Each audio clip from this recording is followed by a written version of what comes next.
The United States fell to its lowest ever recorded position on the World Happiness Report last year, coming in at number 24, down all the way from number 11 in 2012. This likely comes as a surprise to many Americans, given America is well known for being rich and wealthy, ranking number 3 in the world for GDP per capita. As a matter of fact, Finland, who ranked number 1 on the report, has a GDP, which is just a popular metric to gauge economic health, that is just 62% of the United States.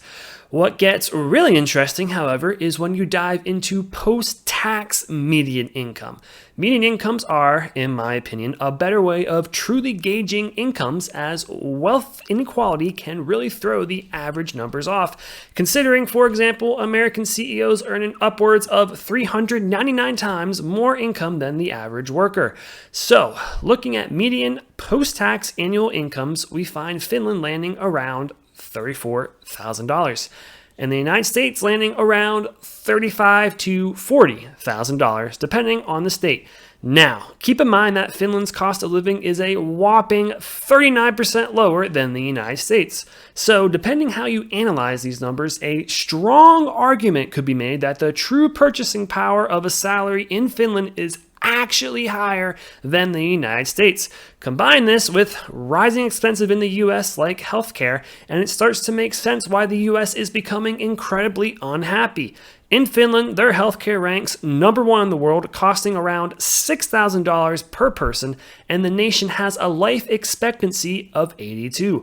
Compare this to the United States, which ranked last among 10 high-income earning countries in a recent report, and has a per capita cost of, wait for it, $13,500 per person. Not to mention, 8% of adults are uninsured due to unaffordability. Things are so bad in America that an uninsured family will spend around $28,000 just to birth a child in a hospital, as opposed to the incredible fee of just $60 in Finland. Could this possibly be why birth rates in America are plummeting? Just a thought. So, where does this take us? Well, I can tell you that as an American youth growing up, I always heard Finland talked about in a negative manner. Those places are socialist. Their healthcare is awful. America has the best healthcare in the world. Yada, yada, yada. Now, as an adult with a family, looking at the hard data, the truth is Finland looks like a much better option to raise a family versus America. Not only are the people significantly happier, but their society is on a much more level playing field. Finland ranks number 3 in terms of lowest income inequality, while America ranks number 2 in highest income inequality among developed nations. Another way to look at it, in Finland, the top 10% of earners have incomes about 5.4 times higher than the bottom 10%, while in America, the richest 10% earn about 26 times more than the poorest 10%. To take it another step further, the top 1% in the US earn about 20% of total income, while the bottom 50% earn 10%.